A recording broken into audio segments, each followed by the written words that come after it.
देश में investment scam के जरिए 62,587 लोगों से 1,420 करोड़ रुपए की जालसाजी हो गई है। इस ट्रेडिंग स्कैम के चंगुल में फंसकर 20,043 लोग अपने 222 करोड़ रुपए गंवा चुके। यही नहीं, इस ठग नेटवर्क के ट्रैप में पढ़े लिखे लोग यानी सीए, बिजनेसमैन, इंजीनियर्स फंस चुके। एक तरफ तो भारत का शेयर बाजार नई नई ऊंचाइयां छू रहा है, लोगों को बेहतरीन रिटर्न्स दे रहा है, वहीं इस मौके का फायदा उठाकर शातिर ठगों ने बना लिया है फर्जी शेयर बाजार। तो क्या है इन्वेस्टमेंट स्कैम्स? कैसे विदेशी कॉल्स के जरिए आपकी जानकारी मांगकर आपकी गाढ़ी कमाई पर डकैती हो रही है, और क्या इस फर्जी शेयर बाजार के पीछे चीन का हाथ है? ये सब कुछ विस्तार से बात करेंगे इस वीडियो में।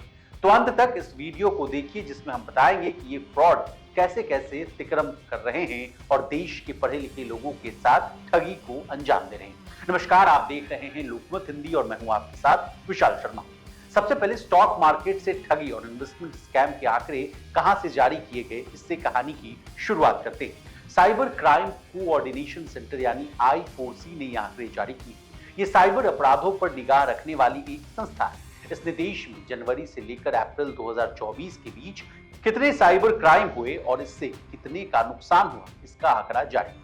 I4C के मुताबिक 62,587 इन्वेस्टमेंट स्कैम्स में 1,420 करोड़ रुपए और 20,043 ट्रेडिंग स्कैम्स में 222 करोड़ रुपए का नुकसान हुआ है। वहीं 4,599 डिजिटल अरेस्ट स्कैम में 120 करोड़ रुपए, जबकि रोमांस और डेटिंग से जुड़े 1,725 स्कैम में 13 करोड़ रुपए का नुकसान हुआ है। अब कौन ये फ्रॉड कर रहा है, ये जानना बहुत जरूरी है। अगर आप सोच रहे हैं कि ये फ्रॉड झारखंड के जामताड़ा से हो रहा है, तो आप गलत हैं। ये फ्रॉड दक्षिणी पूर्व एशियाई देशों से किया जा रहा है। यानी cyber criminals Cambodia, Thailand, Myanmar, Laos जैसे देशों से भारतीयों को निशाना बना रहे हैं। इसके अलावा ऐप्स के जरिए जो फ्रॉड हो रहे हैं, उनमें से कई में मैंडरिन लैंग्वेज दिखा है, यानी भारत को प्रभावित करने वाले साइबर क्राइम्स में चीन का हाथ होने की भी आशंका है। अब कैसे ये फ्रॉड को अंजाम दिया जाता है, ये वाला मामला समझिए। शेयर बाजार के डाटा का इस्तेमाल करके छोटे निवेशकों को लुभावने रिटर्न का लालच देकर लोग फंसाते हैं, जैसे कि इस शेयर में पैसा लगाओ तो लाइफ झंगा लाला हो जाएगा। इसके अलावा फर्जी खाते, झूठे रिटर्न का दावा किया जाता है। कभी कभी तो फ्रॉड करने वाले आपके पैसे लेकर कहते हैं कि पैसा जो है आपका फला शेयर में लगा दिया गया है, और आपका पैसा बढ़ भी रहा है। आपको भी उस व्यक्ति पर जबरदस्त भरोसा हो जाता है। आपको लगता है कि वाकई में उसके खाते में आपका शेयर है, लेकिन जब आप कहते हैं कि मेरा शेयर बेचकर मुझे मेरे पैसे वापस कर दो, तो वे आपका कॉल उठाना बंद कर देते हैं, मैसेज को ब्लॉक कर देते हैं। कहानी के इस मोड़ पर आने के बाद आपको लग रहा होगा कि इस तरह के फ्रॉड में तो कम पढ़े लिखे लोग ही फंसते होंगे, लेकिन ऐसा नहीं। गुजरात के रिटायर्ड सीए को 1.97 करोड़ रुपए का चूना लगाया गया। इनको व्हाट्सएप के जरिए चूना लगाया गया। वहीं दिल्ली के एक बिजनेसमैन को टिप्स के नाम पर पहले लुभाया गया, फिर एक फेक वेबसाइट पर करोड़ों के प्रॉफिट का लालच देकर करोड़ों रुपए डका लिए गए। ये तो कुछ ऐसे मामले हैं जहां ठगी जो है करोड़ों रुपए में, वहीं कई ऐसे भी मामले हैं जहां लाखों में ही हेरफेर हो जा रहा है। अगला सवाल यह आता है कि हर दिन 7,000 शिकायतें आ रही हैं, तो कैसे इस फ्रॉड बचाएं? सबसे पहले आपको अपने दिमाग में ये बातें रखनी चाहिए कि शेयर मार्केट से कुछ ही दिन या हफ्तों में पैसे दुगना या तिगुना होना वास्तविकता नहीं। ओमनी साइंस कैपिटल के सीईओ और मुख्य निवेश रणनीतिकार विकास गुप्ता कहते हैं कि स्टॉक मार्केट का जो फ्रॉड है, उससे खुद को बचाने का सबसे बुनियादी तरीका यह है कि अपने मन से लालच को दूर रख दें। अगर कोई मानता है कि शेयर बाजार जुआ खेलने की जगह है और उम्मीद करता है कि एक दिन या कुछ हफ्तों में उसका पैसा 2 गुना या 3 गुना हो जाएगा, तो उसे कोई नियम कानून नहीं बचा पाएगा। अब आइए व्हाट्सएप ग्रुप पर।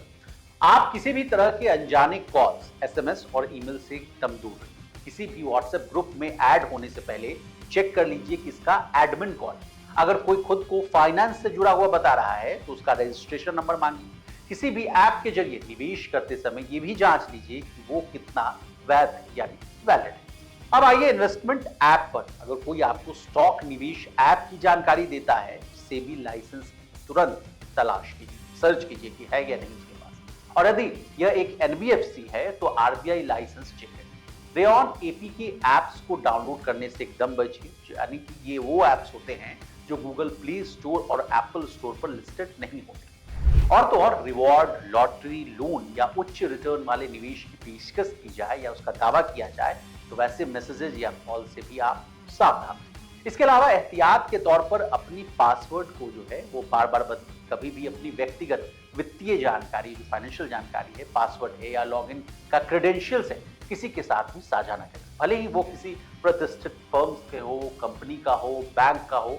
ये भी कह सकता है कि मैं फला बैंक से कह रहा हूँ। कोई भी दावा करे तो प्लीज ऐसे दावों को दरकिनार करिए। ऐसे निवेश करने के लिए आपको और भी सलाह लेने की जरूरत है। निवेश के लिए जो है सामान्य क्रेडेंशियल्स का उपयोग एकदम भी ना करें। अब जाते जाते आपके साथ कोई अनहोनी हो भी जाए तो आपको क्या करना चाहिए? कोई भी साइबर धोखाधड़ी की जानकारी साइबर क्राइम पोर्टल यानी cybercrime.gov.in पर जाएं और अधिक मदद के लिए 1930 पर कॉल करें। इसके अलावा आप भारत सरकार द्वारा रिलीज की गई एक नई वेबसाइट या पोर्टल जिसको चक्षु के नाम से जाना जाता है, उस पर भी आप अपना शिकायत दर्ज करा सकते हैं। इसी तरह देश और दुनिया और बिजनेस जगत से जुड़ी तमाम ताजा तरीन खबरों के लिए बने रहिए हमारे साथ। देखते रहिए लोकमत।